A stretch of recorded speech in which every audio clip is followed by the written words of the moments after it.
that this section has all the resources that it needs at a time when its mission is critical. You fired its decorated veteran FBI agents who have served their country proudly under Republican and both Democratic presidents, and you scrapped the tools that they developed to fight domestic terrorism, including the National Domestic Terrorism Incident Database. I mean, most of that is just not true. We have 1,700 current DT managed programs. We're up 300% in the amount of cases we brought against nihilistic, violent extremists, including 764, wishing to harm our children. The FBI and the men and women are getting after that problem set more than ever because I've unleashed them to do so. And any situation that these tragic occurrences across the country are somehow singularly my fault or disgusting because that watershed goes Mr. down Patel, to the men I'm and going to women reclaim at the my FBI, time. Mr. Patel, and they are not responsible for it. Chairman, I'm happy to work with you to get them what they need. Gentlelady controls the time. Unanimous consent request. You'll state a request. Thank you very much. Into the record, an article from Reuters titled FBI scales back staffing, tracking of domestic terrorism, probes sources say. Thank you very much. Without objection. I appreciate that. So, Mr. Patel, and it isn't just the domestic terrorism operations section. Under your watch, agents are fully diverting their attention to these anti-immigrant and city takeover operations, leaving our children vulnerable to dangerous networks of online predators, both domestic and international. You pulled more than 120 FBI agents from their normal duties to operate sobriety checks and conduct traffic stops, exposing the FBI's fleet of unmarked cars and thereby making it harder for the FBI to combat violent criminal gangs, foreign intelligence services, and drug traffickers in the process. That's simply not true. If we were not able to do two things at one time, how would we be seizing record amounts of fentanyl? 23,000 violent felons have been arrested. Time belongs to the gentlelady. More than twice as many as Time last. belongs to the gentlelady from Georgia. Thank you very much. And this request basically is it is an article from Reuters which quotes law enforcement officers familiar with agents who once covered child exploitation cases but now focus on immigration child exclusive. Thousands of agents diverted to Trump immigration track down. Mr. Patel, in the short time I have left, your tenure as director of FBI has been somewhat problematic. Americans are left definitely less safe under your watch. You have gutted the FBI's ability to keep safe from domestic terrorism. You have sent FBI agents to conduct traffic stops and round up hardworking immigrants who pose no danger to public safety. People even President Trump referred to as good, long-time workers. Your job is to protect and serve the American public. I'm the gentlelady. You have spent your time protecting heinous individuals and using the FBI to serve as a political circus. You at times have appeared unequipped. This country deserves better, and I yield. Gentlelady yields back. May I respond? Sure can. Simply put, what is it? Are we failing? If we're failing, how are we arresting 23,000 violent felons? Twice as many as this time last year. Are we failing? Because if we're failing, how are we seizing 1,500 kilograms of meth, 25% increase from last year?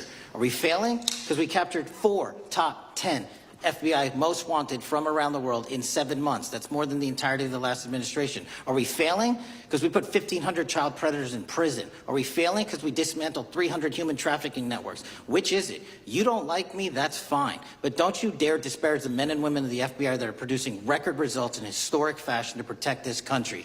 They are kicking ass for America, and they're going to continue to do so. And we appreciate your leadership. The gentlelady from Florida is recognized. When I was home recently, I met with the agents leading the Tampa office of the FBI, and I saw what they're focused on in my community: stopping drug traffickers, rescuing children from exploitation, fighting cybercrime, protecting us from acts of terrorism, foreign and domestic. And I know from my time as a federal prosecutor and a judge that this work by the Bureau doesn't make headlines, but it is happening every single day.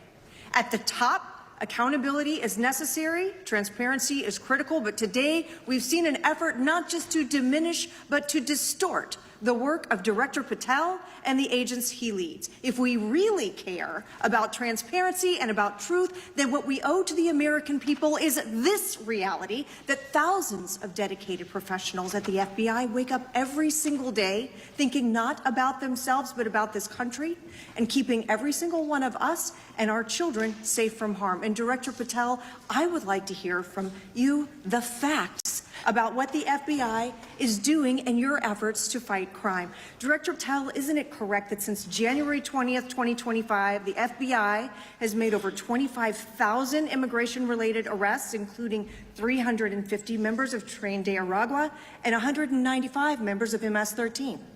Those numbers are accurate. The Tren de Aragua numbers are up over 350% from the year before. And during that same period, hasn't the FBI seized over 66,000 kilos of cocaine, 6,000 kilos of meth, and 1,500 kilos of fentanyl? Not to be nitpicky, but it's 89,000 kilos of cocaine and 7,300 kilograms of meth. And isn't it also true that the FBI Tampa Division's Panama Express Strike Force specifically seized nearly 67,000 kilos of cocaine valued at more than $1.6 billion from illicit maritime vessels? One of our best operations out of the Port of Tampa, and I was down there in South Florida when Panex did their work. Director Patel, since October 7th, 2023 Hamas attack, the FBI has been a co-leader of the Joint Task Force October 7th.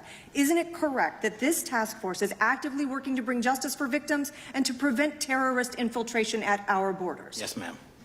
Since January 20th, hasn't the FBI arrested 59 foreign intelligence operatives for spying or smuggling dangerous material into the United States? Yes, we have, and that's on track to be more than 25% than ever before. And the FBI has also been leading operations against major cyber threat actors, including those from Russia, China, Iran, and North Korea. Isn't that right? A 17% increase from year to date last year. Director Patel, the FBI's child exploitation task forces continue to investigate predators who target children online and across our communities. How significant is that threat today, and what results have you seen under your tenure in bringing these offenders to justice? We have, under Operation Gray Skull, dismantled dark web units that are operating online, not just in the United States, but across the world, to do our children harm. We have taken into custody more suspects than ever before on those who seek to harm our children. That is what the men and women of the FBI do, and that's what they're going to continue to do. Those are the real results when you let good cops be cops and when you let us get on these platforms and expose them to the public and show them the harms of these predators on these online gaming systems and social media systems. And we need more help from Congress to allow us more authorities to do that work. The FBI laboratory manages the Combined DNA Index System, or CODIS, which compares over 25 million DNA profiles and aids more than 125 investigations each day. Director Patel, why is this important to law enforcement nationwide? All of law enforcement relies on our CJIS operation out of West Virginia, and what that does is allow 19,000 agencies to come in and say, hey, does this guy have a criminal history? Hey, is this an illegal firearm? Do we have a DNA hit like we did in these recent assassinations? That's what the FBI brings to bear, because local and state law enforcement agencies just don't have that capability, and we're doing it 24/7, 365. CJIS does not close for 1 minute.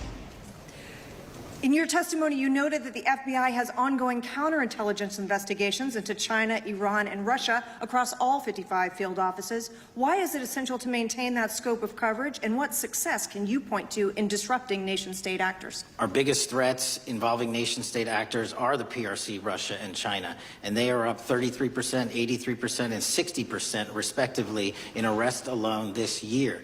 Those nation-state actors wish to do harm in our infrastructure, our critical infrastructure system, our energy, our water supply, and also go after and target individuals and senior citizens and take their money through online pig butchering schemes, which we've exposed in Cambodia by way of the CCP. This is groundbreaking work that the American public should be seeing that their FBI is doing, and I'm happy to have the opportunity to report on it.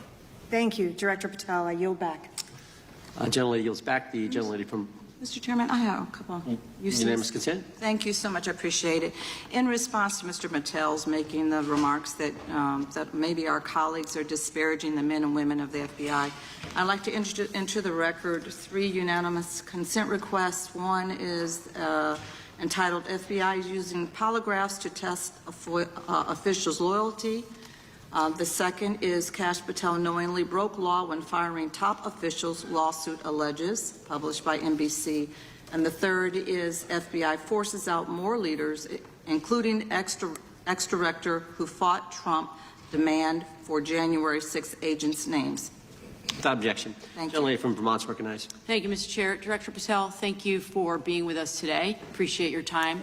Let me say at the top, political violence should have no place in this country, and I strongly, unequivocally condemn the killing of Charlie Kirk last week. And this is exactly the kind of case that warrants a swift and thorough investigation by the FBI. What shouldn't be happening, however, is this administration's seeming attempt to exploit Mr. Kirk's death within minutes of this horrible, horrible assassination, dividing us even further without knowing enough about the killer's complicated, confused political ideology and the extent of his motivation. And this week, Vice President Vance claimed that this is, quote, an extremely destructive movement of left-wing extremism, and said that, quote, it's part of the reason why Charlie was killed. He pledged to go after organizations on the left. But Director Patel, it was just 3 months ago that Melissa Hortman, the Minnesota House Speaker, and her husband Mark were shot to death in their home in the middle of the night by a self-identified right-wing extremist and Trump supporter. When that assassination happened, the FBI released a written statement denouncing the killings and pledging to hold the killer accountable. And I thank the Bureau for that. It was clear, concise, to the point. But when you compare that statement to the over 50 mentions of the Charlie Kirk killing and just 4 for the Hortmans on accounts affiliated with the FBI and your personal account, it appears to many Americans that you're valuing some lives more than others, and that's painful. And this is what I'm hearing from my constituents, so I just want to convey that to you. And the Vice President didn't even call on right-wing organizations to tone down their rhetoric after that horrific killing in Minnesota. And he never once spoke about dismantling conservative institutions. This week, when the president was asked by a reporter about Speaker Hortman, he claimed he didn't even know who she was. One of the most high-profile assassinations of an elected official in recent memory, and the president claims to know nothing about it, hasn't even heard of it. It was absolutely devastating for her colleagues and for her family. And I think we all can agree in this room that we have to stop this political violence. So my first question to you is, Director Patel, what is your plan as director of the FBI to turn down the temperature, especially in light of the fact that it seems like members of the administration are reacting to political violence based on party affiliation?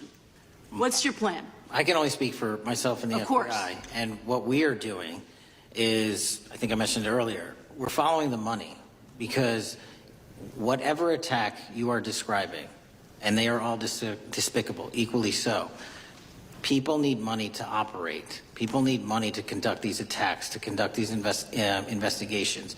And so what we are doing is finding the people that supported this infrastructure system, because even when you say there's a lone, quote unquote, lone wolf actor, he's not truly a lone wolf actor. Something happened along the way. I agree. And so can I just because we have such little time, are you making a commitment right now to follow where the evidence goes in Absolutely. investigating whether it's violence on the left or the right? Because over the last 10 years, when you look at the ideology, I want to follow up on what my colleague from California said. When you look at the data, you look at the Anti-Defamation League data, 96% of ideological motivated killings were committed by the right wing.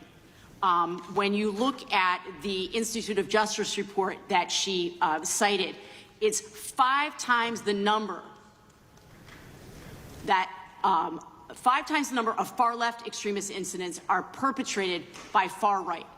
And it's been reported, and she mentioned this, that as of September 12th, 2025, just 2 days after Charlie Kirk's killing, that the DOJ removed that report from the DOJ website. That's why Americans are concerned that there seems to be a separate system of justice, that if you are a Republican and you are attacked, you will get the full weight and authority of the FBI and this administration. But if you are somebody serving in the Minnesota State Legislature and you are assassinated in your home, that the response is different.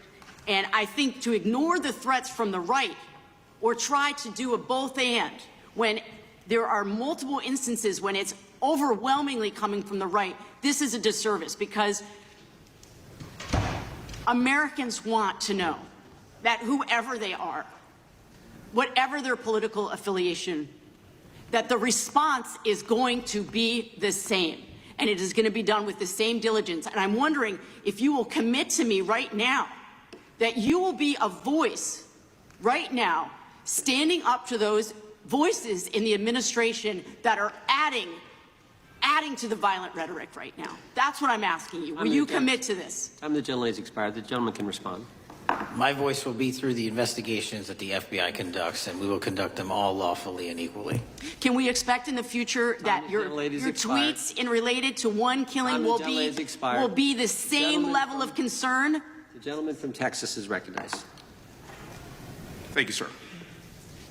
Director Patel, thank you for being here today, and most importantly, thank you for restoring trust and faith in the FBI, which has been severely eroded under the Biden administration. Thank you for your service and your continued service in this capacity. On April 7th, 2025, Charlie posted on X, "Assassination culture is spreading from the left. 48% of liberals say it would be at least somewhat justified to murder Elon Musk. 55% say the same about Donald Trump. In California, activists are naming ballot measures after Luigi Mangione. The left is being whipped into a violent frenzy and set back. Whether losing an election or losing a court case justifies a maximally violent response," end quote. And unfortunately for Charlie, that reaction also came when they couldn't win a debate on a college campus. You cannot be intellectually honest and say that this problem is on both sides. It's not just what happened to President Trump, it's also what just happened to Charlie. We've gotten to a point in America where violence is encouraged. We have a former president of the United States that opens up his campaign in 2019, that's Joe Biden, by saying that his opponent is a, quote, existential threat to this country. Houston, we have a problem. People that you disagree with are not existential threats. They are not Nazis. They are not fascist. They are not racist. They are not deplorable. They are not irredeemable. They are your fellow Americans who have a different perspective on how government should run and what government should look like. Whether or not we should have strong sovereign borders, whether or not we should have safe communities, whether or not we should have places to worship our God and not worry about being shot, whether or not we live in communities and cities that are not overwhelmed by drugs and crime, whether or not we have two genders, and whether or not we have common sense in our policies and our values. And people that believe these things are not existential threats. I happen to be one of these people that believes all of the above, and as someone that served this country in combat, I can assure you I am not an existential threat to this country because I swore to protect her. I also want to point out, how many cities have you seen burned to the ground since Charlie Kirk's death? 0. No summer of love, no riots, no nothing, no looting, no killing, none. We simply gathered and prayed for his soul, his family, and his country, because that's exactly what we represent. And while we might be angry, this righteous anger will carry on Charlie's message and legacy. I want everybody to know something very simple. Charlie is not dead because of what he said. He is dead because people listened. My time is limited, so I have a few questions for you, sir. And again, thank you very much for being here. I really appreciate your time and your service. In your experience in the FBI, have you noticed a precipitous rise in political violence and other associated crimes that you have been investigating so far this year? And if so, is this trend in motive left-wing or right-wing violence? I can always speak generally, sir. There is too much political violence, and it has been a precipitous rise on too many fronts. How do we solve this? We solve this by giving the FBI more authorities to go into and work with the private sector. There are too many online platforms. There are too many social media platforms. There are too many gaming platforms. There are too many places for people from America and around the world to get together without their parents knowing anything about it, without their school teachers knowing anything about it, and infesting the minds of our children and infecting them with radical ideology, and that is the root cause of these problems, and we must tackle it. It is not a 1950s America anymore. In 2025, the cyberspace needs to be tackled. Thank you. Switching gears, when your predecessor sat right there in that seat a couple of years, last year in a committee hearing, I asked him a very detailed question about Matthew Thomas Crooks, the shooter responsible for the assassination attempt on President Trump's life. I didn't get an answer from Chris Wray that day, and I submitted written questions to the FBI and into the record of this committee, and I want to resubmit those questions today because I think we are still awaiting answers to those questions. So, Mr. Chairman, I'd like to submit them for the record, please. I'd like to ask you, sir, and the FBI, under your leadership, would you please respond to these questions, and can you commit to doing that? As soon as the trial's over. Thank you very much. I will end with this. Charlie Kirk is not dead because of what he said. Charlie Kirk is dead because people listened. He set up a tent that said, "Prove me wrong," and exercised his First Amendment right. That's all he did. And we will continue to do so in this country in order to preserve this constitutional republic. And with that, I yield back. Thank you. Gentleman yields back. The gentleman Ford is recognized. Thank you, Mr. Chairman. Before I begin, I want to caution my colleagues on one-sided violence in this country. We just heard that there were no riots on the right. We're literally sitting in the building where there was a giant riot by supporters of the president, the right. We also heard that only leftists, have said that Trump is a Nazi. In 2016, the current vice president of the United States said, Trump is either a cynical asshole or he's America's Hitler. And so this is the problem. I don't want to have to say this garbage, but you want me to sit here and get painted with one brush, the whole left. No, there are extremes on the left, and there are extremes on the right.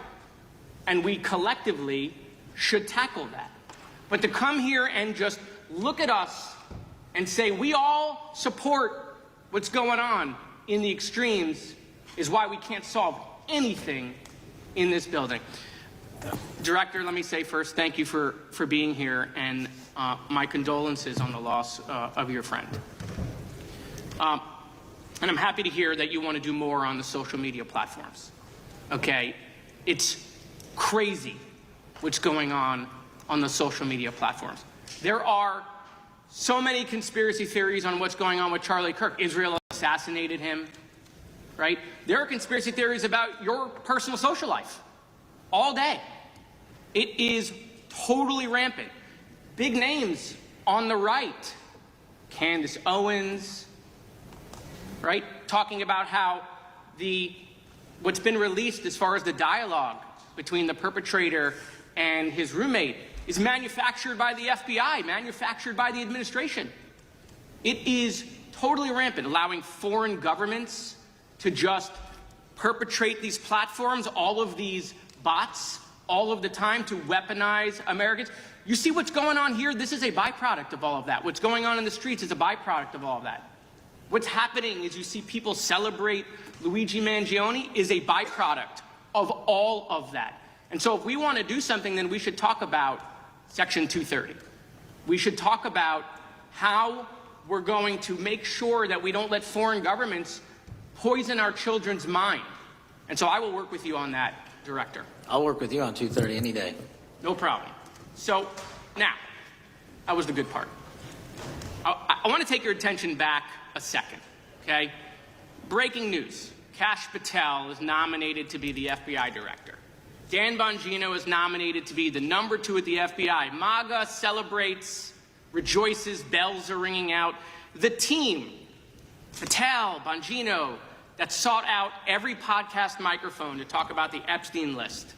The names are finally going to get released. It begins They produce white binders. Phase 1 with the podcasters. This is not actually one of them, of course. I made this up. Your name's on it, right? And the names are going to come out. Pam Bondi says the list is on her desk. Then a memo comes out all of a sudden and says, there's no list. Oh, no. No phase 2. Phase 2 binders never happened. You said the conspiracy theories around Epstein just aren't true. They never have been. And yesterday, in an answer to Senator Kennedy, you said the FBI is not in possession of any credible evidence that Epstein trafficked girls to anyone but himself. So according to your testimony yesterday and in this committee, according to the evidence the FBI has, the number of names on the list are 0. No, Zero. The index has been released, and the number of people involved in that trafficking operation were charged in 2008. Other than Epstein and Ghislaine Maxwell, your testimony in the Senate and here is that according to the evidence you have, the number of other names is 0. That were charged based on credible evidence. Well, who are the other names? Give me the other names that weren't charged. We are not releasing the names of anyone because the Department of Justice never does that of anyone that didn't have any credible information to attack them. Let me move forward. The president has, you've seen the picture of the woman's body with the writing and the president's signature. The president says that's not his.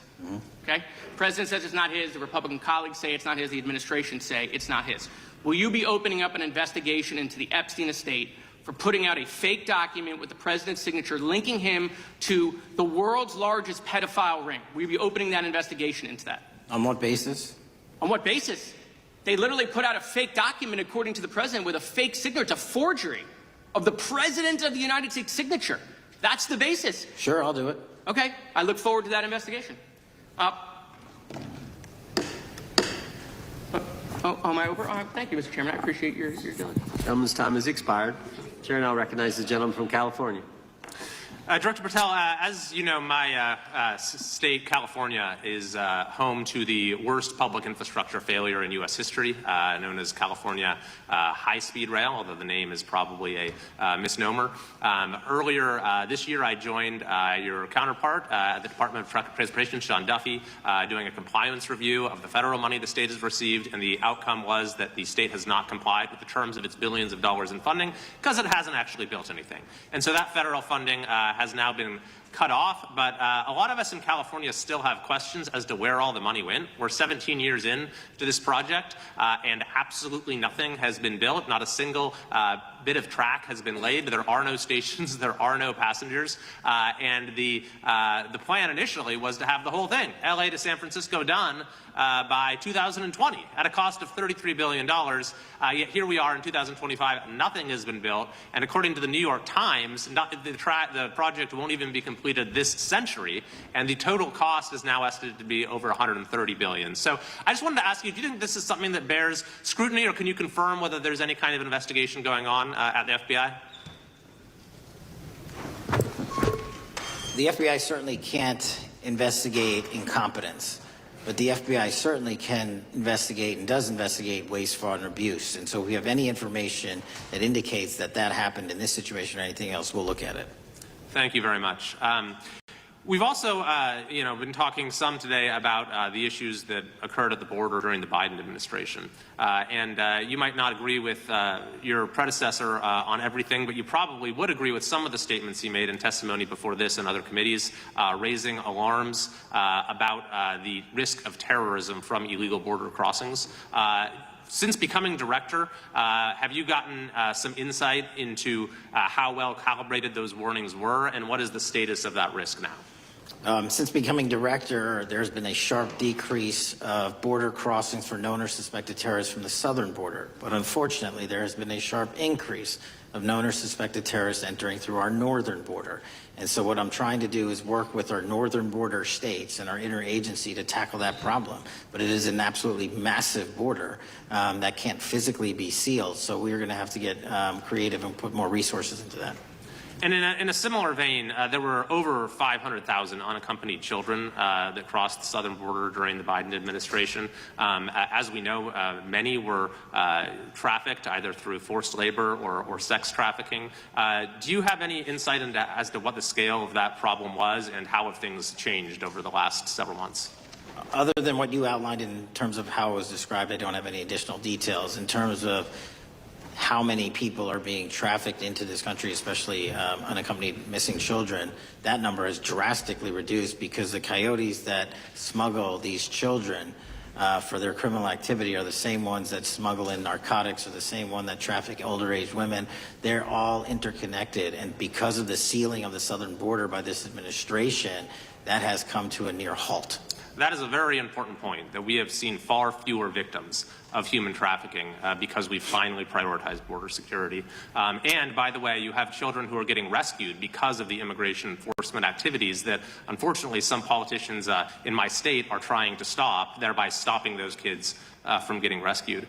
We've seen, of course, a substantial reduction in crime here in Washington, D.C. since the FBI and the National Guard got involved. I'm kind of asking you to state the obvious here, but what is the mechanism there? Why have we seen a reduction of crime when D.C. has had such a huge crime problem for years, and then almost overnight we see such a big difference? Because of the dedication and resources from President Trump's administration to utilize all federal, state, and local assets in a heavily crime-ridden area. I mean, if we did not have a crime-ridden area, then homicides, carjackings, and gun violence would not be dropping by 40, 50, 60%. And when you allow the police, the MPD, to work with federal authorities and allow the National Guard to set up your perimeter, this is what you can do in a few short weeks. And we at the FBI, under Operation Summer Heat, have set those Phase 01 operations in motion 4 months ago, quietly at the direction of President Trump. So we are scattered across cities across this country doing just that. But we're going to need more help to complete the job. Yeah, in too many places in this country, crime has just been treated as sort of a norm, that this is the way things have to be. What's happened in D.C. shows that is not the case if we have the right policies and the right priorities. Finally, you know, this is tragically the second time in as many years that we've had an FBI director here following either an assassination or an assassination attempt. And so since there's been some time now since from the attempted assassination on President Trump at Butler, would you say that the public's understanding of what took place on that day is fairly consistent with all of the facts as you know them, or do you believe there's still material facts that have not been made public or are not fully understood by the public? No, I think it's fairly consistent. Thank you. I yield. Gentleman yields back to the lady from Texas to recognized. Man, oh man, there has been so much today, and I truly don't know where to start. So I'm just going to make sure that we start off with a few facts. So a couple of facts that we need to make clear for everyone is that, number one, Director Christopher Wray, when he was appointed to be the head of the FBI, was appointed by Donald Trump. Now, I will agree that I definitely take issue with a number of decisions that Donald Trump makes, especially when it comes to the people that he decides to appoint to very important positions, including this one, because I did have to make sure that I wasn't going crazy. But when I say that you are the least qualified FBI director in the history of the FBI, that is real, because you are the only one that never even served with the FBI prior to joining, yet we are supposed to believe that That's you are false. the greatest thing since sliced bread. I didn't ask you a question. Now, what I want to go false. through is to talk about why you are a failure and why, honestly, we just need to tell you bye-bye. I know that you got a little upset and you put on your show for your boss because it seems like you're trying to save your job when it came to talking to Senator Booker yesterday. But let's go through some of your failures. So before you were even confirmed, and I think one of my colleague from Georgia, pointed out that you are already targeting career officials so that you could direct illegal firings. Mind you, these cases that you were so upset about, which are the ones tied to Trump, the cases came through his handpicked FBI director. And frankly, when people sit around and say things like, oh, you know, we're happy because now we feel safe. I don't know who feels safe in this country except for the white supremacists, because I specifically as a black woman definitely don't feel safe. And frankly, my colleagues have been real nice to you today, and I applaud them, but I don't have the same demeanor because I know that multiple colleagues on this side of the aisle have faced death threats. In fact, somebody tried to kill one of my colleagues. And frankly, I don't know if this FBI or under your leadership if those people would have been caught. I don't have any confidence in you. And if we start talking about the reasons that I lack confidence, we could start with you not just wanting to acknowledge some simple facts. Simple facts like the vast majority of the threats are coming from right-wing extreme. Colleagues have tried to stress this, but I decided that I would maybe do it in a different way. Number one, I have a couple of UCs. Kim Buck, one of multiple Republicans receiving death threats for voting against Jim Jordan as House Speaker. Without objection. Another one, Republican lawmaker says she received death threats after voting against Jim Jordan in Speaker's race. Without objection. In addition, there was another one from another colleague who now is leaving Congress because they said that they were calling his wife anonymously and threatening her life to the extent that she ended up sleeping with a firearm. Without objection. Okay, so here's the deal.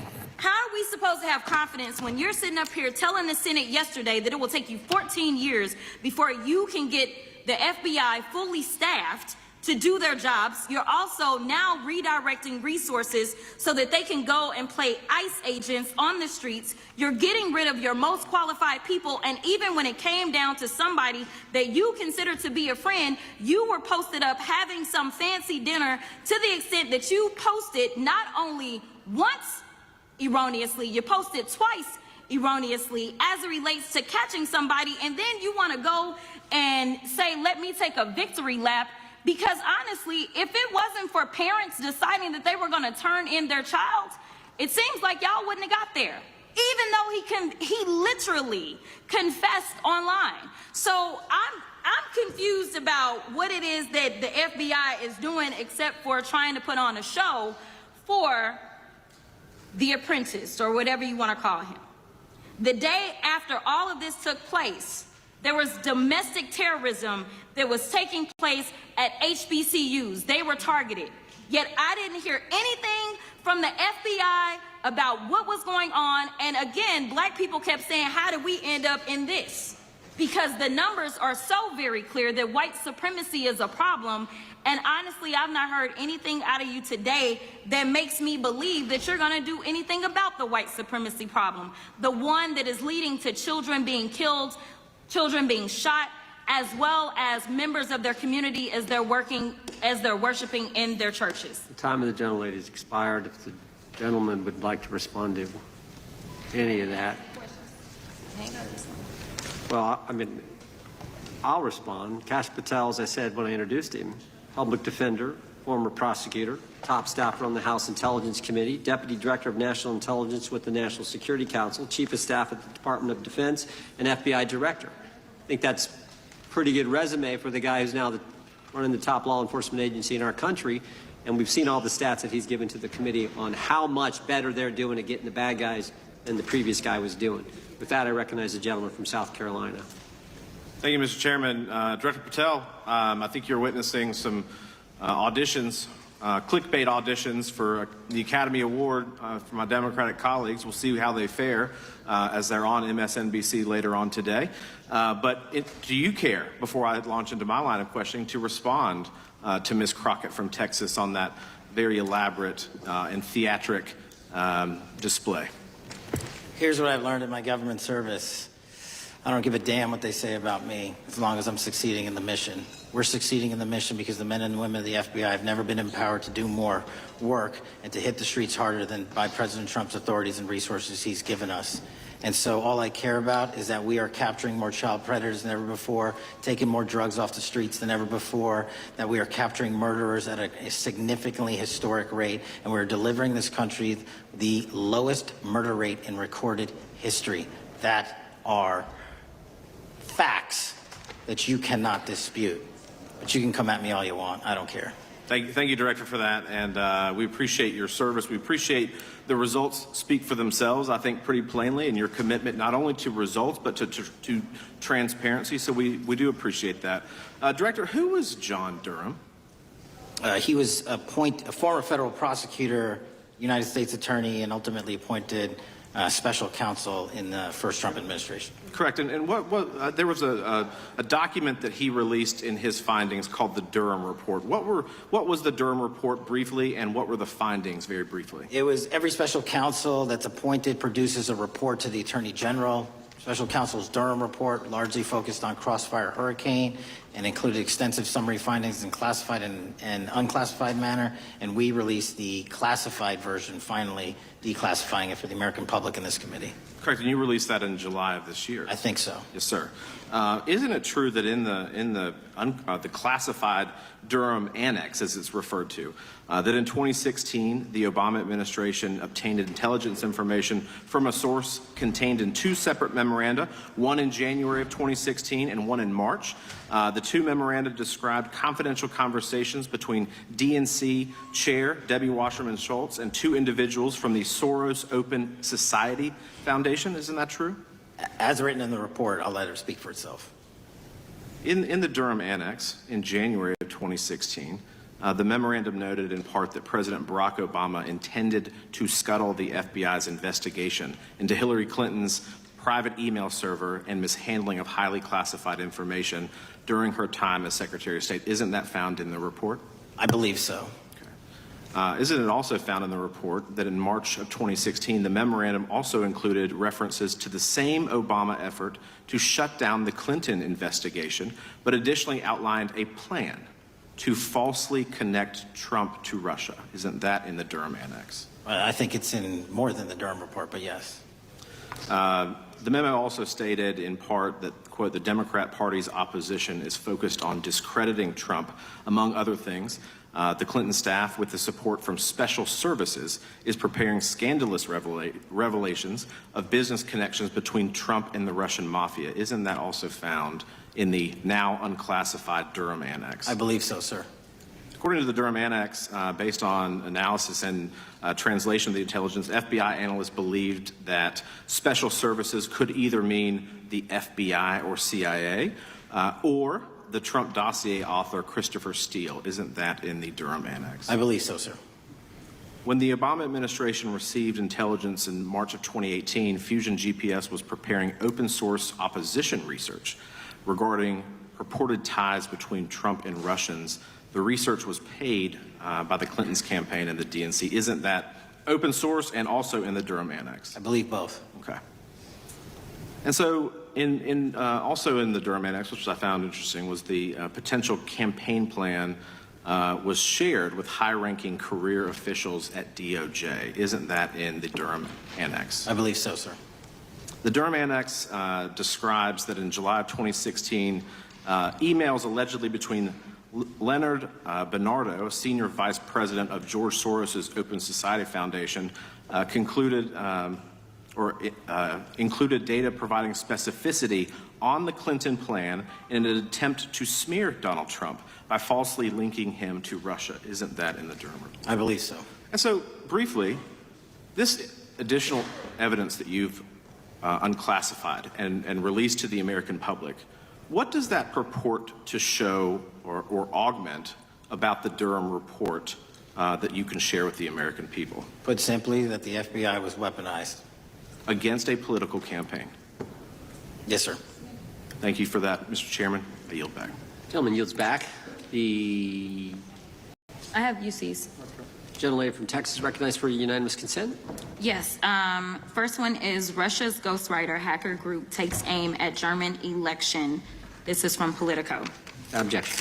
The next one is Director of National Intelligence, 30 days until election 2024, which specifically states that our assessments about activities and goals of Russia, Iran, and China are unchanged from earlier election security updates, and that they were meddling. Objection. And I've got three more. The last three are that how Russia is using artificial intelligence to interfere in elections. Moscow's attempts to interfere in U.S. and other elections are nothing new, though their tactics and strategy are constantly evolving. Objection. The next one is Russian interference coming soon to an election near you. Russia pursues a systemic strategy of undermining elections and influencing public opinion in the West. EU and NATO countries must recognize that Moscow often acts through agents within their own borders and build resilience to such interference. What's the source? This one is CarnegieEndowment.org. Okay, without objection. Thank you. The gentlelady from North Carolina is recognized. Thank you, Mr. Chairman. And Director Patel, I'm glad that I'm going a little out of order here because I'm going to pursue some of the things that you were just talking to Mr. Fry about and remind you about your confirmation hearing. At your confirmation hearing in January, you said under oath, and I quote, "There will be no politicization at the FBI. There will be no retributive actions taken by the FBI should I be confirmed." And in your written response to the Senate questionnaire, you said, I quote, "Personnel decisions shall be based on performance and adherence to the law. And every FBI employee will be held to the absolute same standard and no one will be terminated for case assignments." So I want to just go through a couple of scenarios with you to get a sense of whether you think these are examples of politicization of the FBI or making decisions based on the performance and adherence to the law. So, first question. Would hiring FBI agents, analysts, and supervisors from only one political party being politicization of the FBI or making personnel decisions based on performance and adherence to the law? We don't ask FBI people, applicants, where their political parties are. Mr. Patel, do you ask FBI applicants who they voted for? The FBI does not. Are you aware that in the lawsuit that Mr. Driscoll filed against you and the FBI, he was asked who he voted for? Since that lawsuit has been filed that's ongoing litigation, I'm not able to comment. Well, but it also means that you just said that what happened in his situation didn't happen. So we will go on to the next question. Let me ask you an even easier one. Does firing agents for working on the cases that they were assigned to and that the president didn't like, is that politicization of the FBI or making personnel decisions based on performance and adherence to the law? The FBI doesn't terminate anyone based on case assignments alone. Has the FBI ever been sued by somebody who felt that they were terminated based on case assignments? In the entire history of the FBI, I'm sure they have. No, since your tenure. I'm sure there's ongoing litigation. Yes. In fact, there is ongoing litigation. And in fact, people have been asked who they voted for.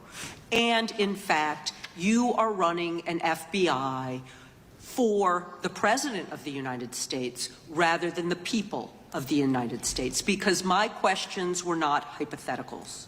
They are the things you have done during your tenure. And according to a lawsuit filed last week by long-term FBI agents, you fired former acting director Brian Driscoll. He had served with the Bureau for nearly 20 years, earned a Medal of Honor, Medal of Valor for bravery during the dangerous ISIS raid, and had a wealth of crisis response experience and led the FBI's critical incident response group. When the Trump administrations interviewed Mr. Driscoll for that role, they interrogated him about his political leanings and who he voted for in the last 5 elections. Questions Mr. Driscoll refused to answer because those types of questions impermissibly politicized the FBI. You also fired Steve Jensen, who served the FBI for nearly 2 decades and ran critical terrorism, counterintelligence, and organized crime operations, whom you once described as embodying what the American public demands of the FBI.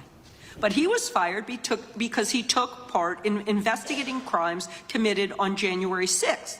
And Trump's MAGA base lambasted you online for keeping him at the FBI. So he's no longer at the FBI. You also fired a decorated combat veteran with decades of experience in the Bureau, Special Agent Walter Jardia, because he worked on the investigation into the Russian interference in the 2016 presidential election and helped investigate Trump's ally, Peter Navarro. Director Patel, it is very clear that you have flunked your own test. You've put saving your job, which I actually believe you were being honest about during your confirmation hearings, over doing what's right for the FBI and the American people. That is not adherence to the law. Thank you, and I yield back. Time of the gentlelady is expired. The chair now recognizes the gentleman from North Carolina. Thank you, Mr. Chairman. Director Patel, it's great to have this opportunity. Thank you for being here. Thank you for your service. And I've got to say, one of the most disheartening components of the previous administration, when I was working with local law enforcement all over the state of North Carolina, all over the country, people rightfully did not really care about the inner workings of Washington, D.C.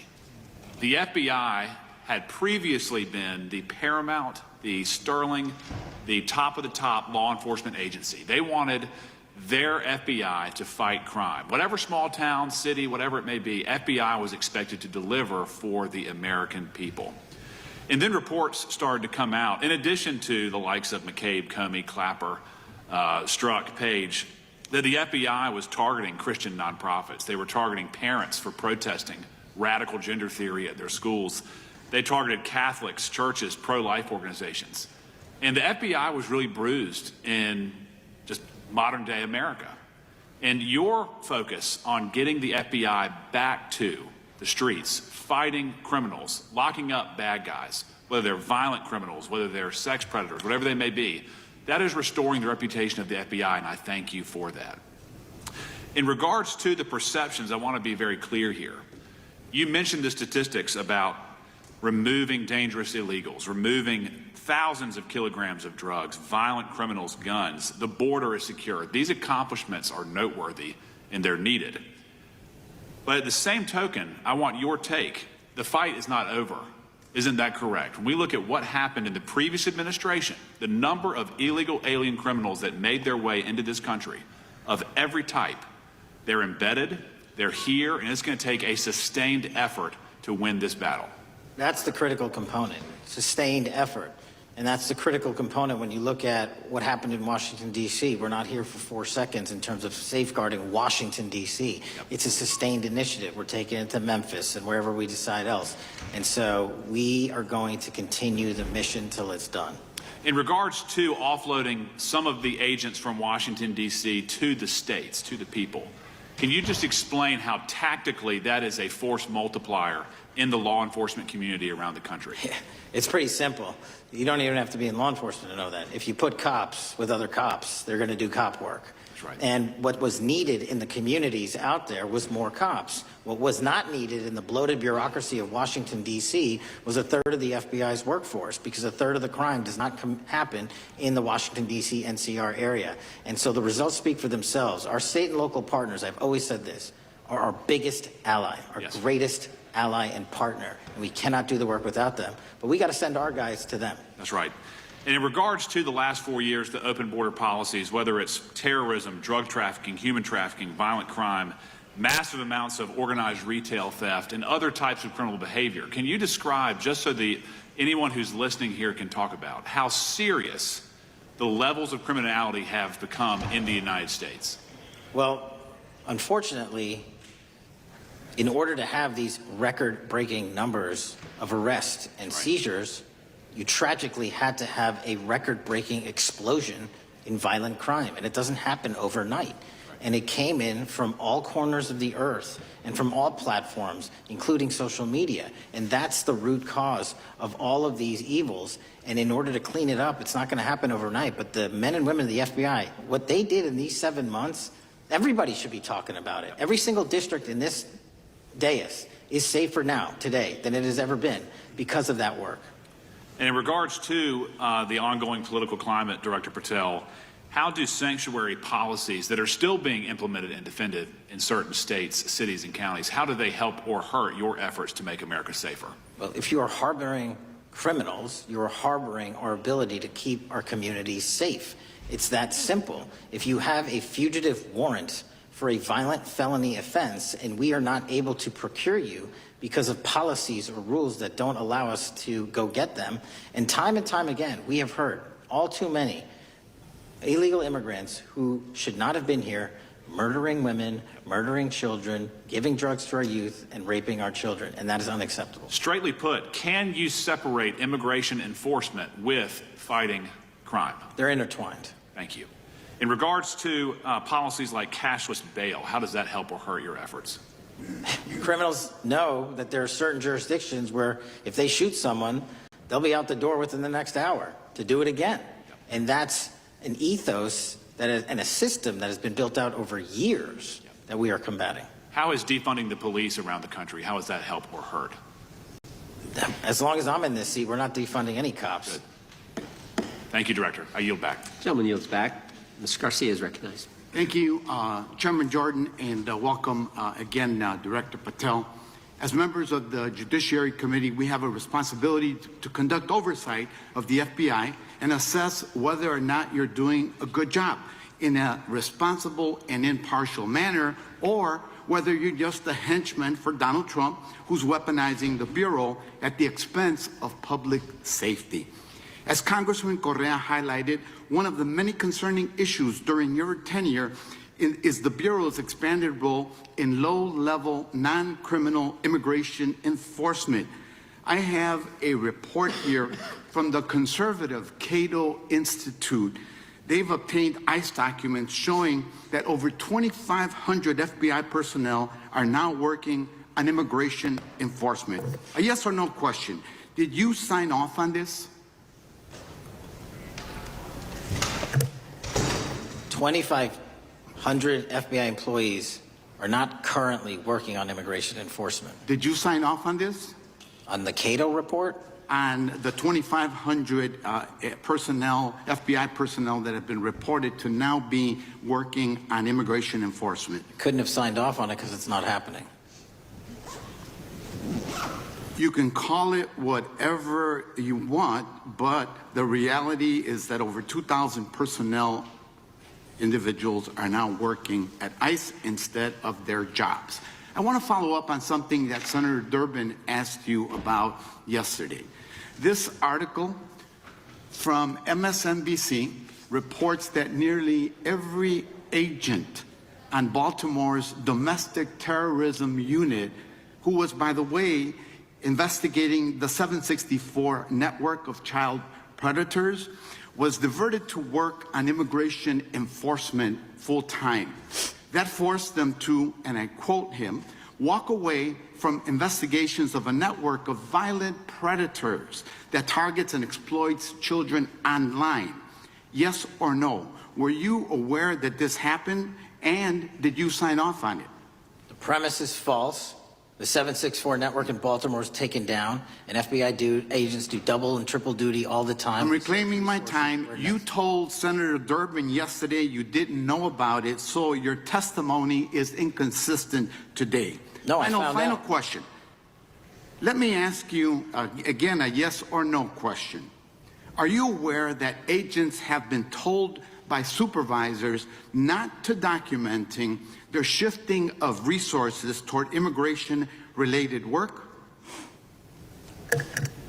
That's a literal another falsehood. It's impossible to move a human being without documenting that work. As FBI director, you must be transparent with Congress.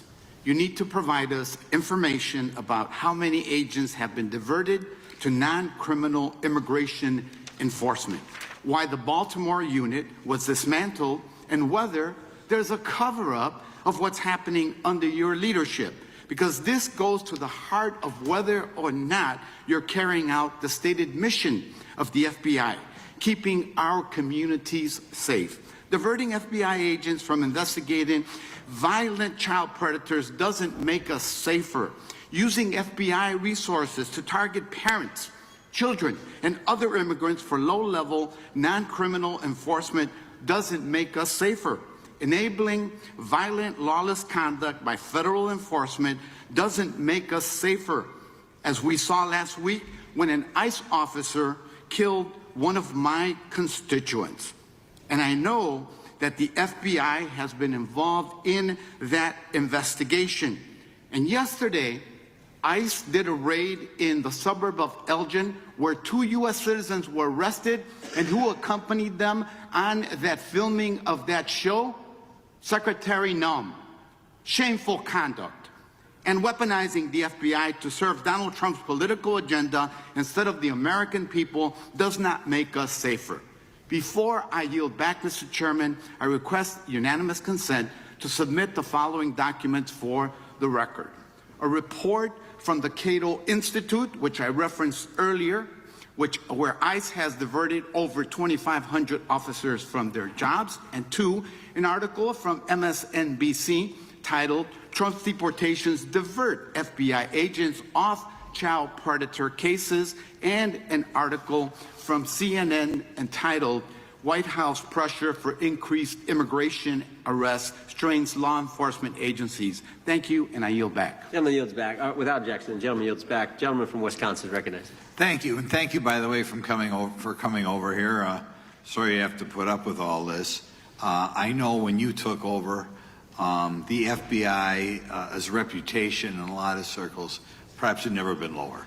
I mean, part of that is brazen involvement in political activity, the Foreign Influence Task Force, you know, getting involved and trying to suppress news stories in the New York Post, Crossfire Hurricane coming up with bogus stories to try to flip the 2016 election, FBI downplaying the stories of Hillary Clinton's emails in the 2016 election.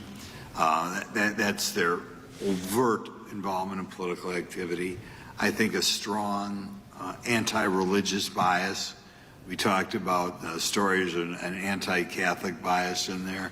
I know I've talked to people about horrific overreaction at the big Hindu temple in New Jersey, in which, just so people understand, you had a rectory in the temple area.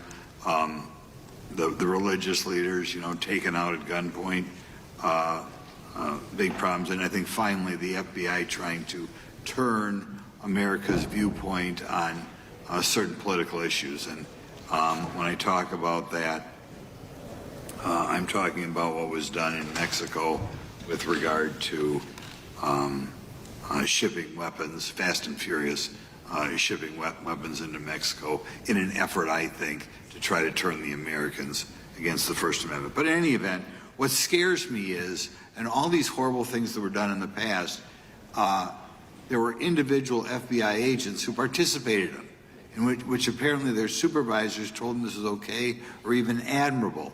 And what I'm going to ask you, are you able to do anything to make sure that in the future these corrupted FBI agents understand the importance of religion in our life, and they're not to view it with suspicion? They understand parental rights and the idea that traditionally in America, parents have the ability to object when their young 5 or 6 year old children or year-old or very young children are getting what most people consider highly inappropriate sexual contact. What are we doing there to try to make sure we don't have problems with these FBI agents again, or make sure that in the future administrations, they would object if they are asked to behave in such a immoral fashion? 2 things. If you are corrupt, you don't work at the FBI. It's that simple. So we don't tolerate any form of corruption or any deviation from our high standards, whether you're an agent, an intel analyst, or whatnot. And just to show the American public the resurrection that the FBI has had in these last 7 months, you don't have to believe me. Our applicant pool has doubled month over month every year from the highest point it has ever been. More people want to work at this FBI than ever before in U.S. history. I'm sure that's because of you, and you're kind of anticipating my next question. I talk to retired FBI agents in my area who sometimes retired in part because they hated the woke, anti-conservative culture at the FBI. And they are concerned, the retiring agents, about new agents, not on your watch, but before this, being corrupted in the universities before they were hired. And they are very worried about what will happen with the new agents. So I think you're answering my question. Do you feel you'll be able to a certain extent solve the problem of inappropriately woke agents filling up the agency in the past, because now you're going to have a larger pool to draw from? Everybody that comes to work at the FBI is allowed to have their own belief system, but they're not allowed to bring that belief system into the workplace. And anyone that does won't work at the FBI. Okay, very good. Now, recently, there's another potential scandal, I guess, a politically motivated thing, Arctic frost. Do you want to comment on that? And it appears one more time as perhaps the FBI was getting involved in what would normally be considered political events. We are not getting involved in political events, except this one. Okay. And final thing, with regard to prejudice against Catholics, what happened in the big Hindu temple there in New Jersey, do you think, have you ever, has anybody ever apologized to the Catholic Church or apologized to that temple? I don't know, sir. Okay. Is that something you think would be perhaps a good idea to do in the future? I think leadership should address it. Thank you. Gentleman, time has expired. Gentleman yields back the. So we got the gentleman from North Carolina, Mr. Harris. All right. Thank you, Mr. Chairman, and thank you, Director Patel, for your endurance and your perseverance throughout today's hearing, and for all you've shared. First of all, let me start by saying that I was very grateful and glad to see that the FBI has joined the investigation of the tragic and brutal murder of Irina Zarutska in Charlotte, which is just right by my district. This woman, as you know, fled the war in Ukraine only to be killed in cold blood by a man who had no business being on the streets whatsoever. This man, who had been seen stabbing Irina to death on video, had been arrested 14 previous times, served prison time, and was diagnosed with a severe mental illness. In response to the previous offense, the magistrate over his case released him to roam the streets with a $0 bond and a simple written promise to appear in court. Mr. Patel, let me just ask, should judges apply the most lenient bail standards to people with extensive criminal history? Do they apply the most lenient? I'm sorry. Yeah, should they apply the most lenient bail standards to people with extensive criminal history? That has not been my experience. That should not happen. Is America a place where young women should fear to ride public transit? No. And was Irina Zarutska's death, would you say, possibly the result of Democrats' pro-crime policies? That investigation and matter is in open trial, so I don't want to stylize the evidence. I understand. Well, Mr. Patel, let me just say, taking over the FBI after the Biden administration's blatant weaponization of the agency is no easy feat, as we've recognized throughout this hearing today. For 4 years, we witnessed the Biden administration targeting regular Americans rather than violent criminals. For example, the Biden administration's FBI spent its time and resources going after churches and Christians. We know that the FBI used an undercover agent to collect information about a parishioner. We know that the FBI investigated and surveilled a Catholic priest. And all of this was in response to First Amendment protected activity. Mr. Patel, I want to ask you, should the FBI use its resources to spy on Catholics? Never. So what does it say about the culture of the Biden FBI that law enforcement resources were used to go after Catholics, and some FBI employees were comfortable with taking such actions? Well, pursuant to my transparency initiative and working with Congress on oversight, those documents, that's it. Those documents are available for the American public to see and read and hold people accountable, and that's what I'm committed to. And so have you been able to hold accountable those at the FBI who went after law-abiding Catholic church members? If they did so improperly, yes. Well, I've been a pastor for 36 years, and I've constantly stood up for amidst a culture that's increasingly hostile to both of those things. And if the Biden administration targeted Catholics, could I have been targeted by the Ray FBI as well? Well, I don't know, but I'm not going to target you. Well, I know that President Trump respects religious liberty and that his administration is seeking to right the wrongs of the Biden administration. Securing our freedoms and protecting faith leaders and communities requires a multi-pronged approach. What would you say in just the last few moments? What is the FBI under your leadership doing to make sure that our religious liberty and religious leaders can rest comfortable this evening? Zealously protecting our First Amendment rights, but zealously going after those that abuse that right that leads to criminal conduct. You will be investigated, you will be looked at, and referred to prosecution every single time the evidence warrants. Thank you, sir. One final area. I do want to draw attention, Mr. Patel, to Waxhaw, North Carolina, a town in my district that just fell victim to a cyber attack on September 12th that interrupted emergency services. Waxhaw is working with state partners, and the FBI has been notified on this attack, and I certainly pray they're able to help out with the ongoing investigation.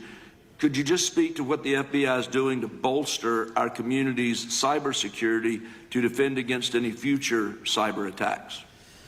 Well, in North Carolina, you're slated to get a plus-up of 22 FBI employees, and they're already on the way. And that encompasses cyber, counter-intel, counterterrorism, field agents, intel operatives. And what we're doing on a macro level on the counterintelligence and cyber front is going after the people that fund these operations on these online platforms and breaking their banks. Because once we do that successfully across the board, they won't have the ability to attack us.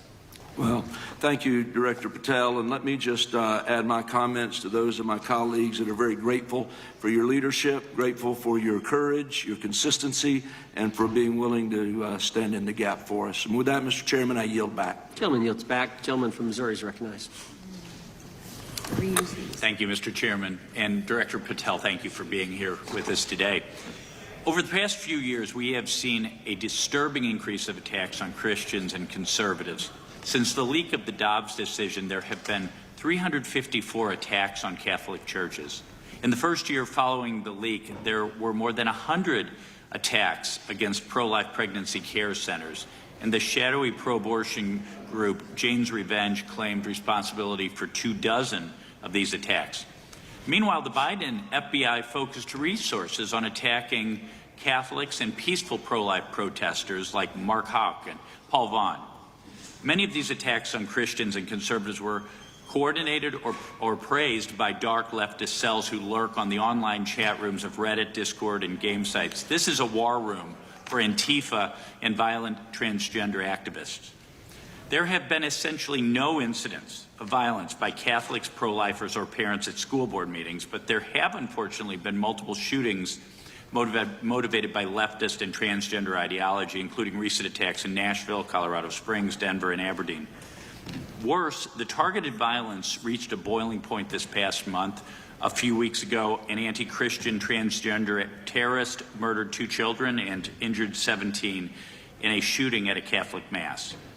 And last week, while we were sitting in this committee room almost to the hour, Charlie Kirk was assassinated by a 22-year-old who appears to have been motivated by leftist and transgender ideology. As you confirmed yesterday to my Senate colleagues, he may not have acted alone, and you testified that in his online chat room of more than 20 trans ideologues that you were aware, I believe you said many more, many were aware of and possibly complicit in the assassination. Director Patel, in light of the increased violence emanating from the far left, is your FBI investigating this violent trend of anti-religious, Antifa, and transgender-driven violence? All of it across the board is being zealously investigated, no matter what your motivation or bias is behind it. Very good. We've also noticed a dramatic surge of the number of clinics offering so-called gender-affirming care. Whistleblowers in a recent NIH study confirmed that these clinics prey on some of the most mentally ill children and young adults in our society, and these clinics are quick to prescribe life-altering puberty blockers, cross-sex hormones, and surgery, and often these patients get worse rather than better, and unfortunately some have become violent, some have even committed mass shootings, and the partner of one of them assassinated Charlie Kirk. Director Patel, is the FBI looking into the role that these gender clinics may have in the recent attacks in making these mentally ill individuals violent? We're looking at the entire spider web for any of these attacks, be it Denver or Charlie or where have you, and that's why our investigations are ongoing. We don't have a final product yet. One of my Democrat colleagues, as an aside, mentioned, quote, the federal takeover of our cities. And I don't know whether my Democrat colleagues, for some reason, liked Washington, D.C. better when it was more dangerous and more violent, when there were more robberies and carjackings and murders and rapes. But what has the crime picture in Washington, D.C. looked like since the so-called federal takeover? 2,100 arrests, 37% decrease in violent crime, same time last year, 60% decrease in gun crimes, 74% decrease in carjackings, and 53% reduction in homicides in Washington, D.C. in the last month alone. Very good. And I thank you so much for your testimony. I know it's been a long day, so I'll give you a little break and yield back the rest. Gentleman yield? My time. Gentleman yield? Yes, yes. Director Patel, what's a 302?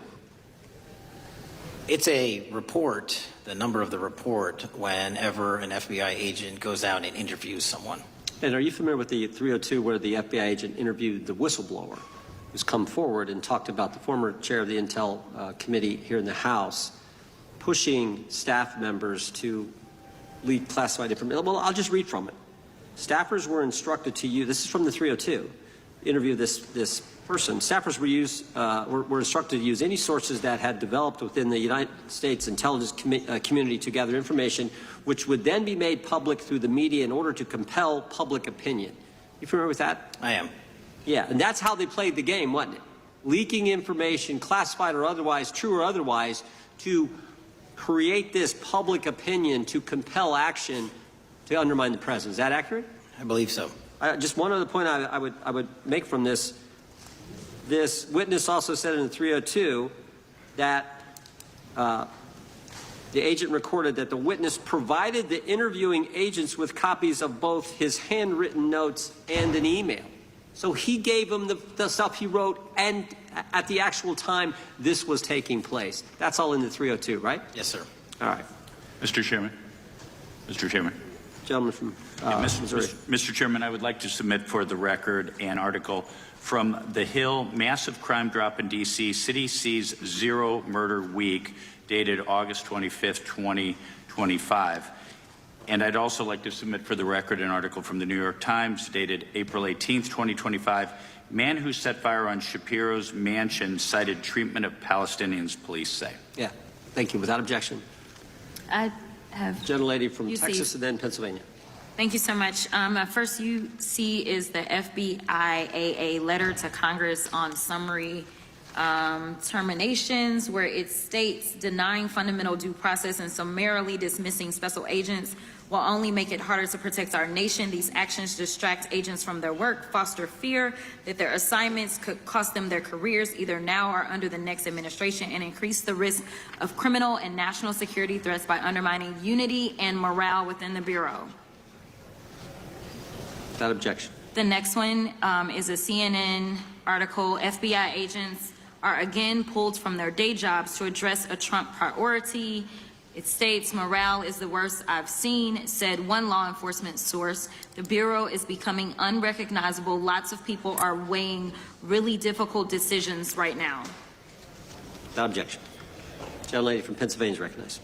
Thank you, Mr. Chair. I'd request unanimous consent to introduce into the record a September 16th, 2025 article in the New Republic entitled DOJ Quietly Deletes Study on Politics of Domestic Terrorists. The Justice Department has taken down a study that proves Republicans' entire narrative wrong about left-wing violence. Without objection. Thank you. Gentleman from Washington is recognized. Thank you, Mr. Chair, and thank you, Director, for being here. I think without question we can say that Donald Trump has been tougher on crime and tougher on international terrorism than any president in American history. I imagine that brings you a lot of satisfaction and pride as America's foremost law enforcement agency. Recently, President Trump conducted very strategic and important strikes on Iran's nuclear apparatus in that country. We also know that there are concerns of significant Iranian sleeper terrorist cells here in the U.S., perhaps exacerbated by the open border during the Biden administration. What can you tell Congress and the American people about what the FBI is doing to safeguard us from potential terrorist attack by Iranian cells? So our counterterrorism division, which is fully stocked up, watches for reflections in the intelligence streams that our intelligence community collects and produces, and works hand in glove with our partners at the CIA and elsewhere to make sure that any threat, even if it's hearsay, double hearsay, triple hearsay, or totally incredible, is not only fully run down, but we also take our duties to notify and give defensive briefings to those who are mentioned in those intelligence reports to make sure that we do both our notification obligation and our investigatory obligation. Thank you. The FBI is also the foremost counterintelligence apparatus here in the U.S. We know the U.S. faces a more complex threat of global, more complex array of global threats than any time perhaps World War II or even superseding that time. As America continues to be under attack from various intelligence agencies globally, what can you tell us about the counterintelligence operations of the FBI as a core function? This is why the CIA mission is so important to the FBI, because as you said, no one else can do it. No one else has the authorities to do it. And even if they did, they don't have the capabilities to do it. And the CIA mission has to be headquartered in Washington, but have far-reaching capabilities because we have to face against our adversaries in the DPRK, in Russia, China, Iran, and elsewhere. And in order to do that, we have to have dedicated intelligence professionals on those target sets. And since I become director, I've demanded not only a dismantling and disruption of networks, but a public display of how we're doing it so the world knows that our adversary is A, attacking us, and B, we're stopping them. And that's why you've seen these dramatic increases in counterintelligence arrest in the PRC by 33%, in Russia 83%, in Iran 60%. We are showing the world that they are trying to engage in espionage activities against us, and we are holding them accountable publicly. And there's been increasing concern about the Maduro regime of Venezuela, both their potential support of terrorist activity, criminal drug networks, and potential espionage entities here within the U.S. What can you tell us about your activities regarding the Maduro regime of Venezuela? Generally speaking, one of the largest transshipment points and shipment points for narcotics out of South America, Colombia, obviously, and also Venezuela, is being utilized heavily by the narco-traffickers to send up cocaine, meth, and fentanyl, and excuse me, all the other illegal narcotics through the island chains in the Caribbean Ocean and ultimately for America. So there has to be more work done in the region to stop those navigable waterways from being traversed with drugs bound for America. And finally, Mr. Director, what is the one thing that Congress could most do in terms of passing a law to best support the FBI in making America safer and more secure? Get us more authorities to get online, to get onto social media companies, gaming platforms, have legal access, and also have private partnerships with the FBI of those companies and allow them to report into us on a daily basis. There is no human being or AI system on Earth that can go out there and cover down on the threat in those theaters. And so we need the assistance, and we need more authorities, and we need the private sector to double down. Well, thank you very much for all you're doing, all the men and women of the FBI are doing to keep us safe. And I yield back. Gentleman yields back. Got a UC request from the gentleman from Arizona. Thank you, Mr. Chairman. I have an article titled, FBI flooded with record number of new agent applications Kash Patel's first month. The FBI saw 5,577 new agent applications in March and more than 10,000 since January. Without objection. The gentleman from Kansas is recognized. Thank you, Mr. Chairman, and Director, thank you for being here. I have listened carefully to all the discussion in this hearing. I've reached two top-line conclusions. First, I am glad I don't have your job. And second, I am glad you do. Thank you for being willing to step up and serve in this role. I'd like to plow a little bit of ground that we've not spent a lot of time on so far and explore. You mentioned, and I'm well aware of your strong commitment to partnering with state and local law enforcement authorities. Obviously one of the missions is in the counter-drug space. Another is in the forensic laboratory space, where both you and a lot of local and state agencies cooperate in terms of evidence analysis. From the state side, programs such as the HIDA programs, very, very important in counter-drug, such as the Coverdell grants, very, very important in maintaining state laboratory capacities. Would I be correct in concluding that if we are able to maintain robust funding for those types of programs, including both Coverdell and HIDA, that would contribute to the safety of the United States and to your mission? Absolutely. Director, you have talked a little bit about some of the counter-drug work that you've been doing. One thing we haven't talked about yet, the President, in one of his first actions upon taking office back in January, designated a number of the cartels as foreign terrorist organizations. That's not just a paper transaction. I believe the list has been expanded since those first actions. In terms of America's military engagement with the cartels abroad, in terms of our intelligence engagement with them abroad, that designation has had real meaning and has affected some of the thinking and approaches of our military and our intelligence community.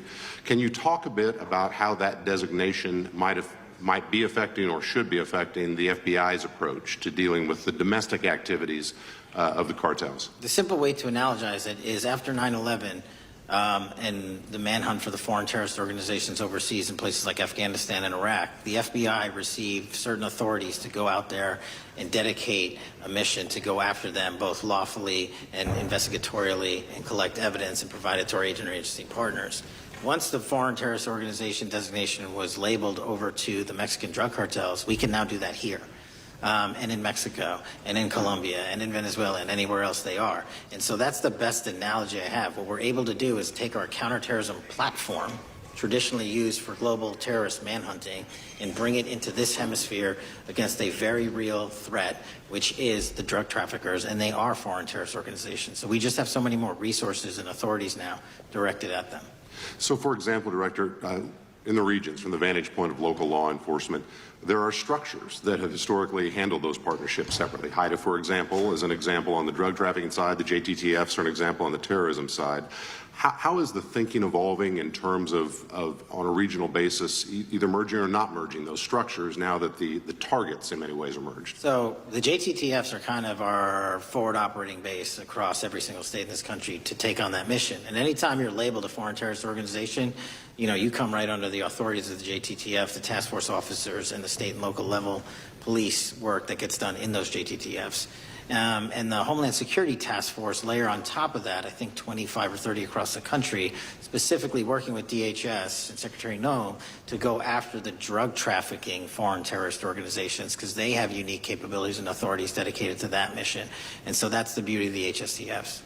Let me ask you an adjacent question, Director. I noticed in your written testimony, I don't think we've talked about it yet, you brought to our attention an expiring authority. It's in 6 U.S.C. 124N with respect to counter-UAS drones. You point out that authority expires in statute at the end of this month, and you impressed upon us your interest in seeing it extended in some manner. Can you talk a little bit about the FBI's role in counter-UAS work over American airspace? I represent a district that's going to host some of the FIFA World Cup activities coming up. We're obviously very interested in security, and there are limits on what our state and local authorities have the capacity to do or what our military has the capacity to do once the threat is domestic. So it's critically important. Both the FBI and DHS have those capabilities. I'll speak to the FBI, of course, only. And you raised the World Cup, and that's exactly what we need it for. The Club World Cup, which just happened, was 32 games in at least a dozen different cities across the country, the largest sporting events consecutively in American history. And we used our counter-drone capabilities to not only inspect and secure stadium locations, but where fans were hovering and we call base camps. And thankfully, because of the success of the FBI and DHS, we had no significant security incidences. And flipping to the World Cup, which is going to be 3 times as large, and obviously the largest we've ever had, and blending into the LA Olympics in 28, our counter-UAS capabilities are going to be the ones that are able us to have literal bird's eye view of the threat dynamic around so many of these cities, which are going to see literally tens and hundreds of thousands of people flock to them. So we have to have it. And making sure the bad guys don't have the same. Exactly. Very good. I yield back and thank you. Gentleman yields back.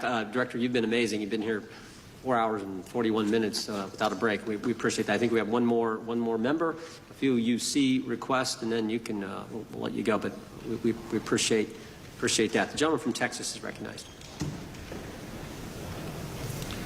Thank you again for taking the time, Director Patel, and for Chairman Jordan for holding this hearing.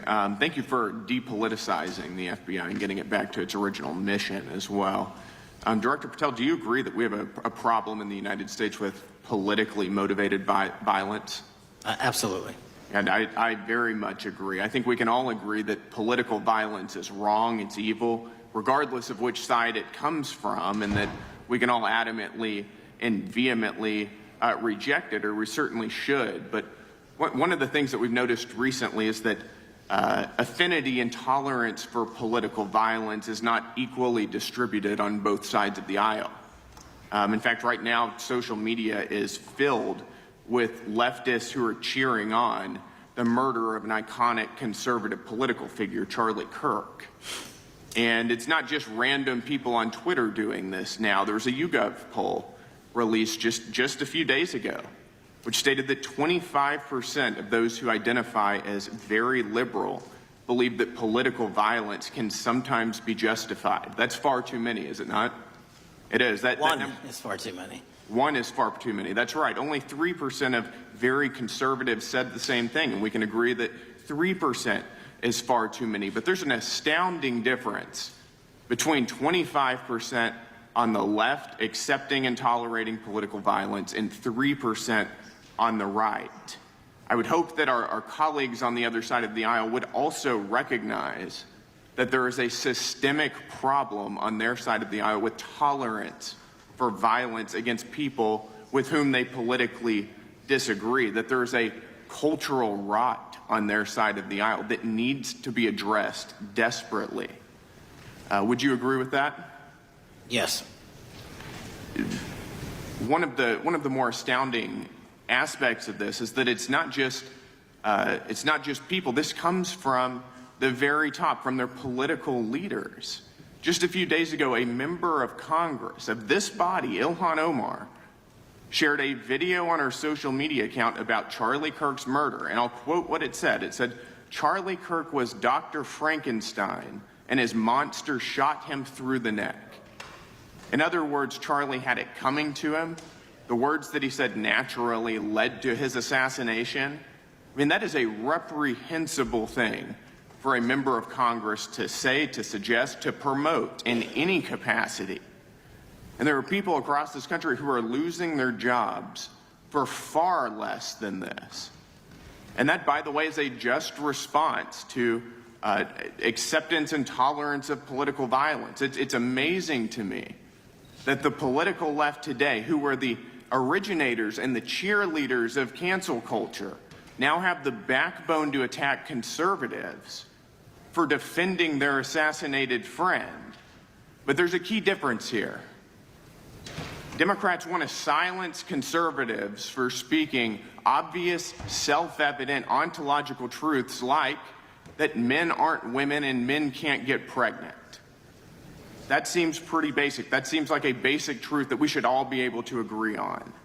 Republicans, by contrast, are recognizing that a constitutional republic depends on the free and open exchange of ideas that we can debate without violence, and that assassinating a political rival is evil, it's wrong, and it should not be glorified or promoted or justified in any way, including in the way that Congresswoman Ilhan Omar did.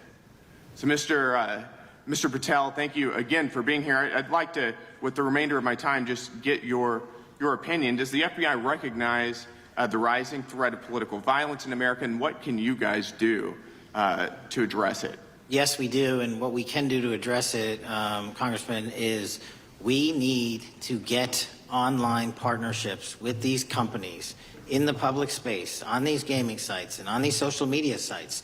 As I was saying earlier, there is no way to triage the amount of information generated on these sites by the FBI alone. And we need the public-private partnership. And there's another law that's expiring, I think, at the end of this month, which I believe we need renewed, that allows private sector companies to report into the FBI without liability for criminal investigatory purposes. And that's the kind of stuff we need to keep going.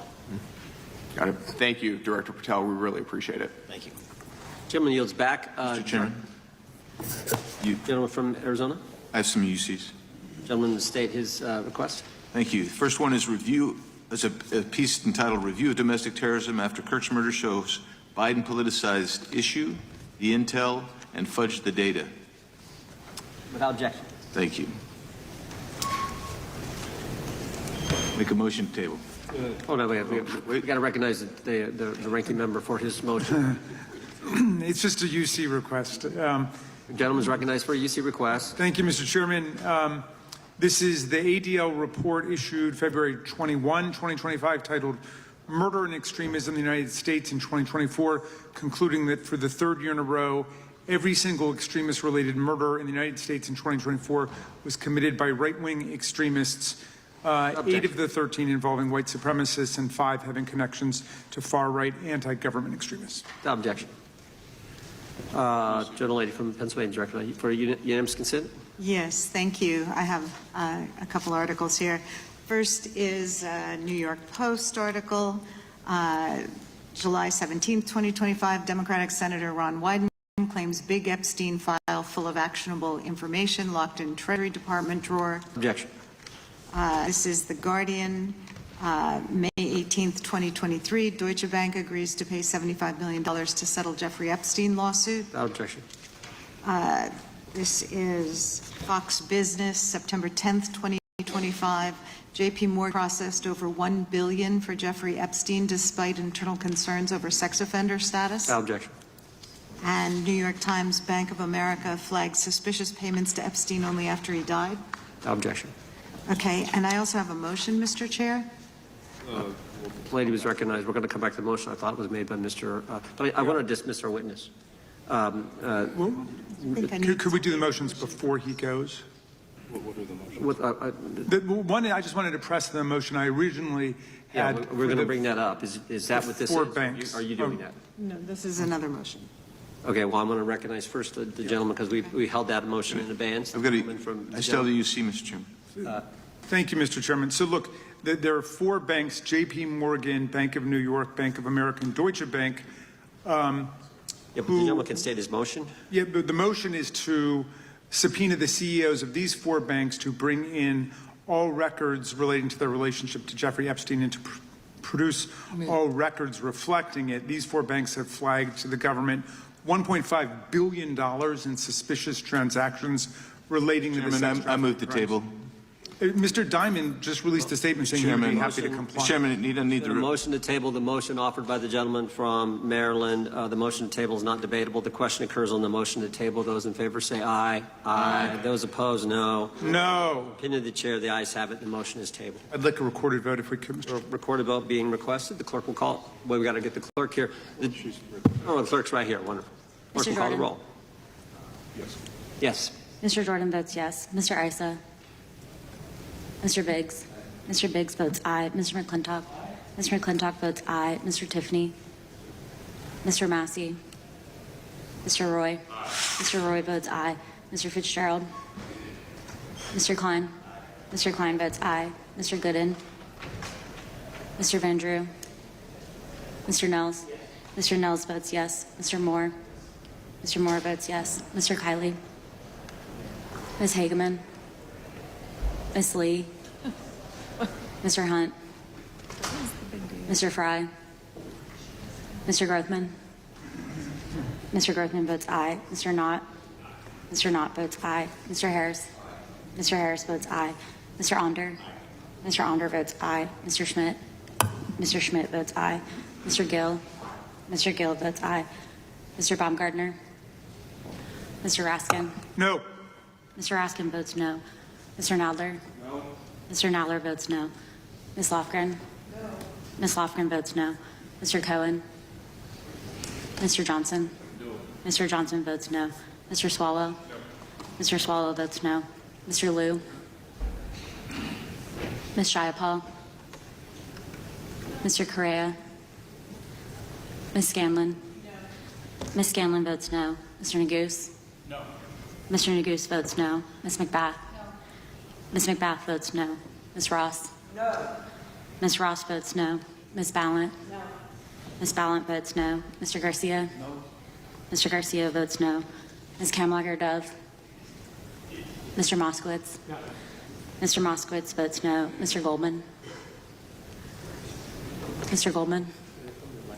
Ms. Crockett? No. Ms. Crockett votes no. Gentleman from Texas, Mr. Gooden. Mr. Gooden? You're a no. You're a no. Lance? Mr. Gooden votes yes. Mr. Chairman, how am I recorded? Gentleman from New York. Mr. Goldman, you're not recorded. No. Mr. Goldman votes no.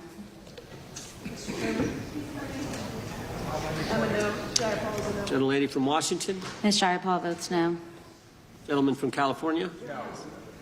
Gentlelady from California. No. Messi, you are no. Mr. Liu votes no. Ms. Kamlager-Dove votes no.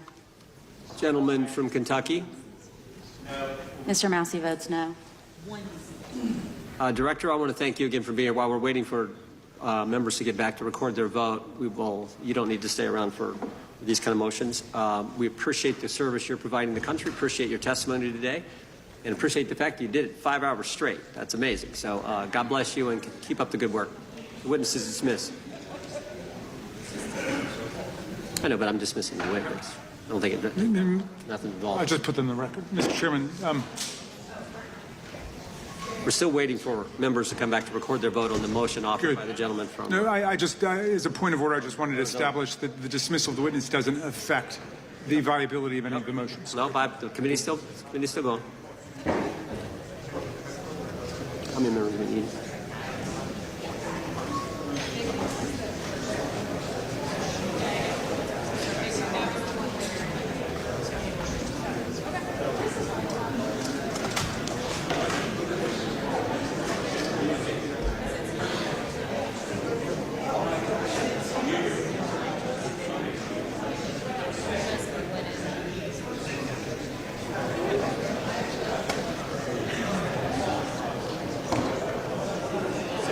Madam Clerk, point of order.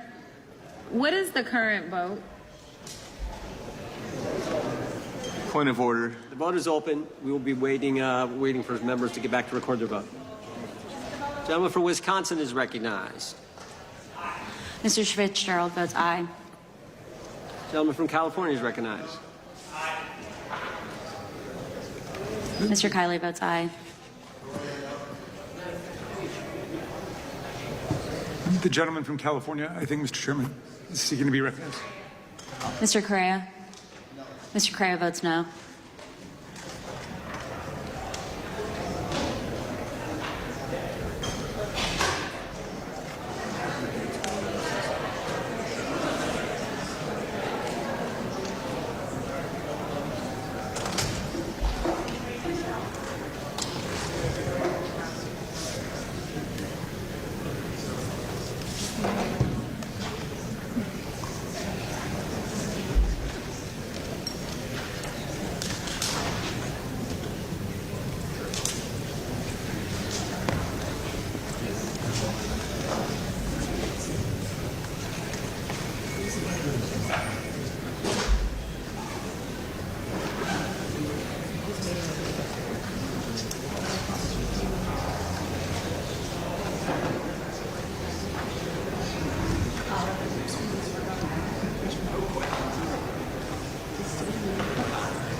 Mr. Chairman, point of order.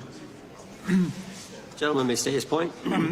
A number of members have conflicting markups and committee hearings going on right now, and I'm just wondering how long are we going to hold this open? My read on the vote is that right now it's 18 of 14, 17? It's 1916. 19 to 16. We're going to give members an opportunity. As you point out, as the ranking member points out, members have numerous obligations, different committees going on, but we want to give everyone an opportunity to record their vote, and that's why we're waiting. Mr. Chair, point of order. We'll state a point of order. Couldn't we just be debating instead of sitting here waiting? There's a motion on the table. There was a motion offered by the ranking member, a motion to table offered by a member, and that's what's on the table right Mr. now. Van Drew, you are not recorded. Mr. Van Drew votes yes. Right.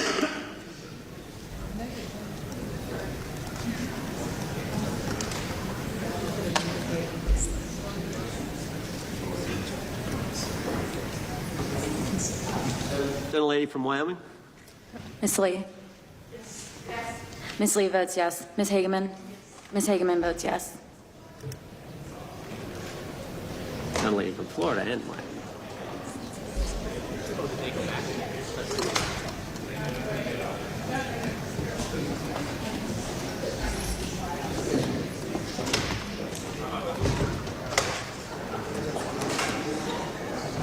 Mr. Knott, you're recorded as yes. Gentleman from Wisconsin. Mr. Tiffany? Mr. Tiffany votes aye. Clerk will report. Mr. Chairman, there are 20 ayes and 19 noes. The ayes have it. The motion is tabled. The gentlelady is recognized from Pennsylvania. Thank you, Mr. For what Chair. purpose? I have a motion. Gentlelady may state the motion. Okay. Pursuant to Clause 2K6 of Rule 11, I move that the committee subpoena U.S. Treasury Secretary Bessent to produce or otherwise make available to the committee all suspicious activity reports in the possession of the Treasury Department, identifying the roughly $1.5 billion in Gentleman from suspicious transactions. California is recognized. I move to lay the motion on the table. The motion is not debatable. I didn't finish. She hadn't completed the motion. Is it proper to cut it off before it's completed, Mr. Chairman? Finish your last sentence there. The gentlelady can finish. Okay, so we're asking them to identify the roughly $1.5 billion in suspicious transactions related to the sex trafficking crimes of Epstein, Maxwell, and their co-conspirators. And as we know, Mr. Chairman. Mr. Patel said that the Treasury might recognized. have Move to that lay the information. motion on the table. Yep. The motion is not debatable. The question occurs on the motion to table. Those in favor say aye. Aye.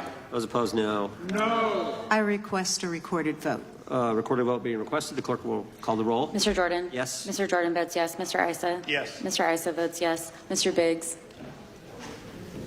Mr. Biggs votes aye. Mr. McClintock? Mr. McClintock votes aye. Mr. Tiffany?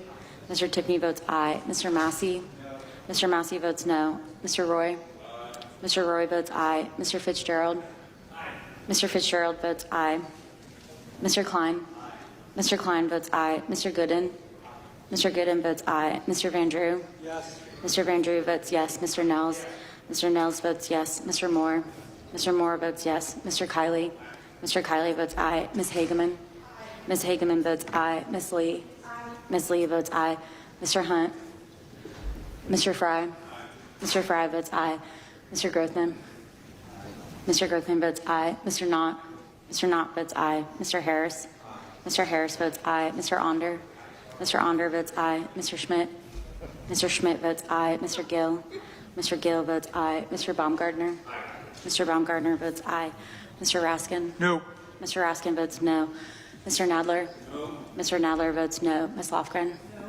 Ms. Lofgren votes no. Mr. Cohen? Mr. Johnson? Mr. Johnson votes no. Mr. Swallow? Mr. Swallow votes no. Mr. Liu? Ms. Jayapal? Mr. Correa? Ms. Scanlon? No. Ms. Scanlon votes no. Mr. Neguse? Ms. McBath? Ms. Ross? No. Ms. Ross votes no. Ms. Ballant? Ms. Ballant votes no. Mr. Garcia? No. Mr. Garcia votes no. Ms. Kamlager Dove? Mr. Moskowitz? Mr. Goldman? No.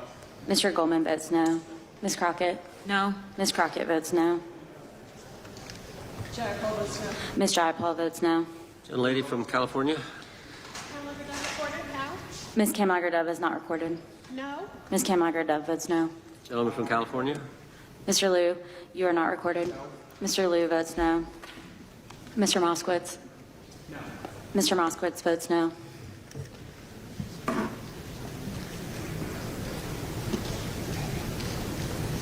Clerk will report.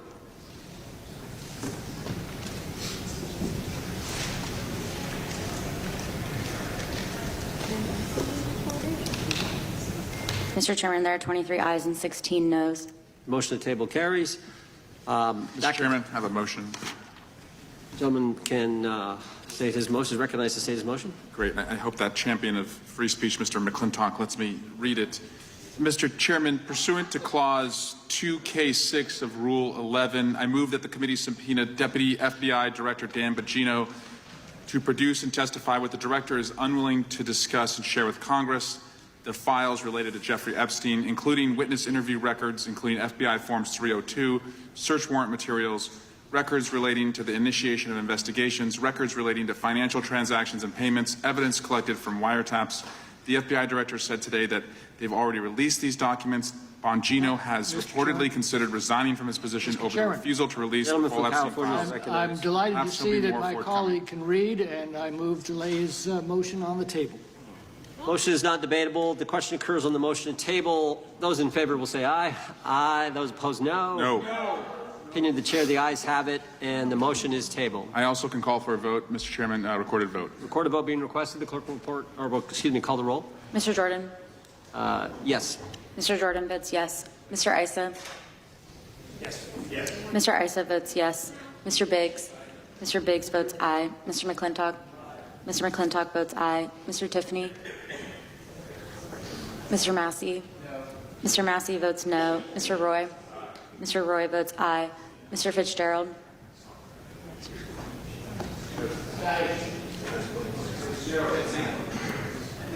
Mr. Fitzgerald votes aye. Mr. Klein? Mr. Klein votes aye. Mr. Gooden? Mr. Gooden votes aye. Mr. Van Drew? Mr. Van Drew votes yes. Mr. Nels? Mr. Nels votes yes. Mr. Moore? Mr. Moore votes yes. Mr. Kiley? Ms. Hageman? Ms. Hageman votes yes. Ms. Lee? Ms. Lee votes aye. Mr. Hunt? Mr. Fry? Mr. Fry votes aye. Mr. Grothman? Mr. Grothman votes aye. Mr. Knott? Mr. Knott votes aye. Mr. Harris? Mr. Onder? Mr. Onder votes aye. Mr. Schmidt? Mr. Schmidt votes aye. Mr. Gill? Mr. Gill votes aye. Mr. Baumgartner? Mr. Baumgartner votes aye. Mr. Raskin? No. Mr. Raskin votes no. Mr. Nadler? Mr. Nadler votes no. Ms. Lofgren? Ms. Lofgren votes no. Mr. Cohen? Mr. Johnson? Mr. Johnson votes no. Mr. Swalwell? Mr. Swalwell votes no. Mr. Liu? Mr. Liu votes no. Ms. Jayapal? Ms. Jayapal votes no. Mr. Correa? Ms. Scanlon? Ms. Scanlon votes no. Mr. Neguse? Ms. McBath? Ms. Ross? Ms. Ross votes no. Ms. Ballant? Ms. Ballant votes no. Mr. Garcia? Mr. Garcia votes no. Ms. Kamlager-Dove? Ms. Kamlager-Dove votes no. Mr. Moskowitz? Mr. Moskowitz votes no. Mr. Goldman? Mr. Goldman votes no. Ms. Crockett? No. Ms. Crockett votes no. Gentleman from Wisconsin. Mr. Tiffany votes aye.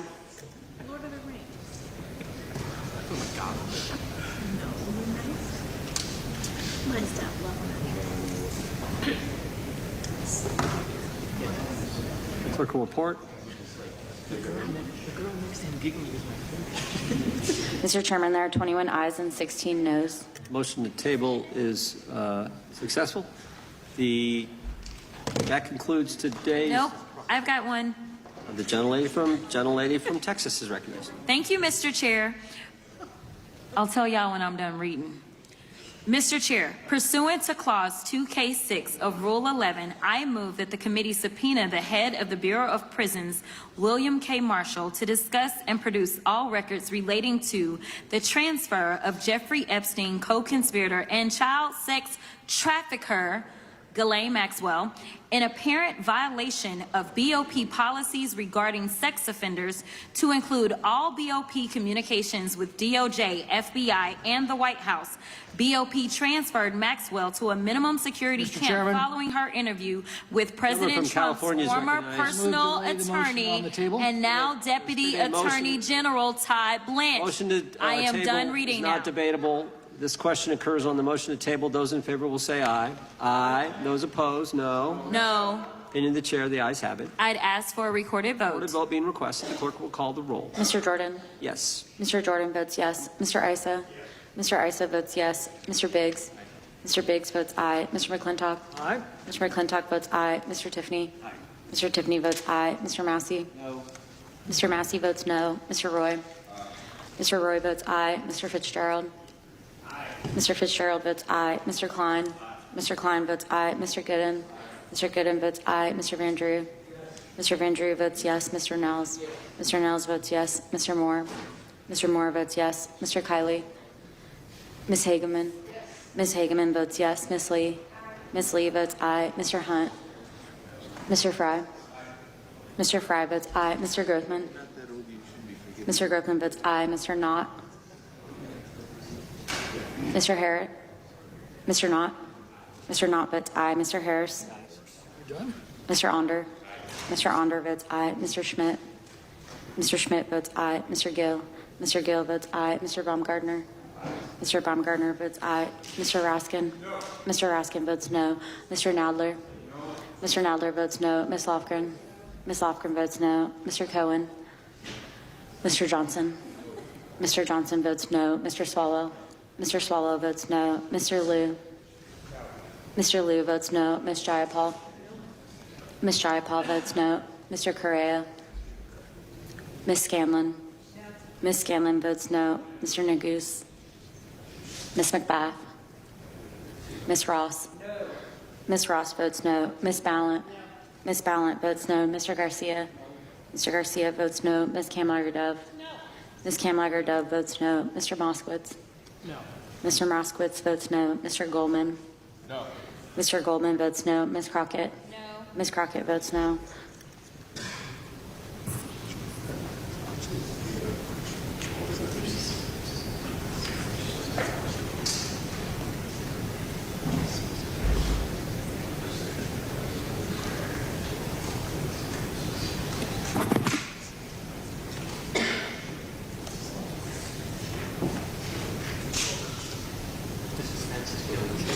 Clerk will report. Mr. Chairman, there are 21 ayes and 6 noes. The motion to table is agreed to. Mr. Chairman, point of inquiry. Gentleman can say his point. Am I correct that the House Oversight Committee, led by Chairman Comer, is issuing significant number of subpoenas along the lines of some of the things we've been talking about today, but in general terms, pursuing a lot of the questions that are being raised here today and others?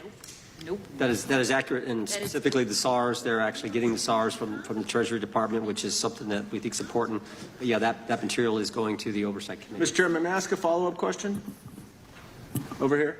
Gentleman from New York is recognized. Is it your understanding that the Oversight Committee has requested the documents listed in Mr. Swalwell's subpoena, the recordings, the witness statements, the photographs, the materials seized by search warrant?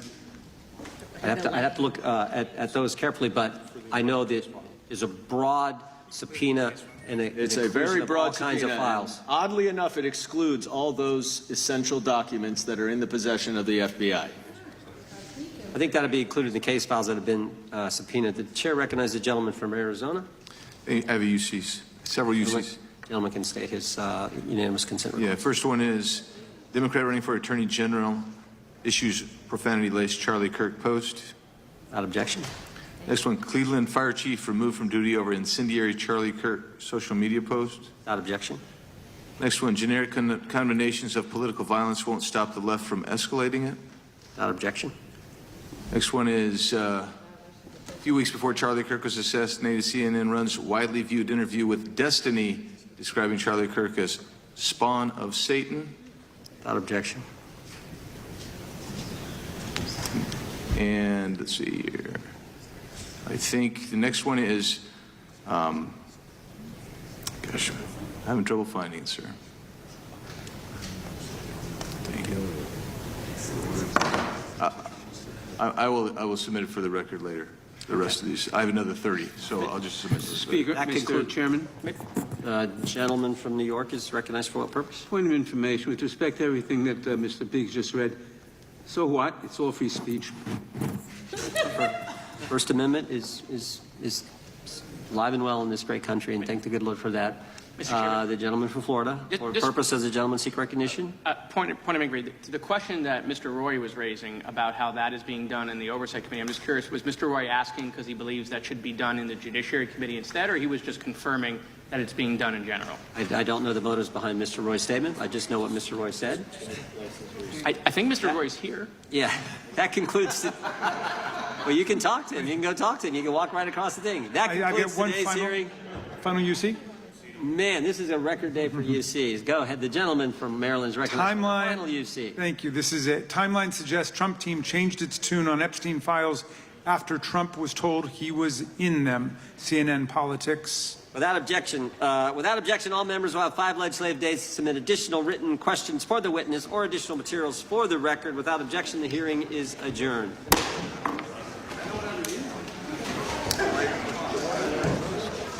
Disappeared on me. It was there. It's strong. It's strong.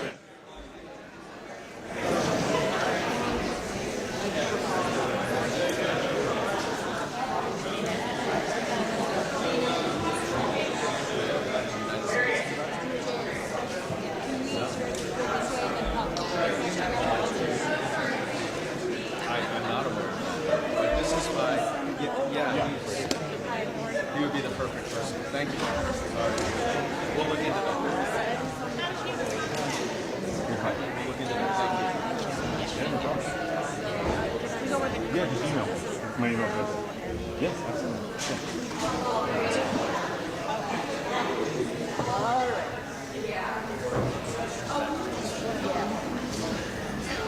Who are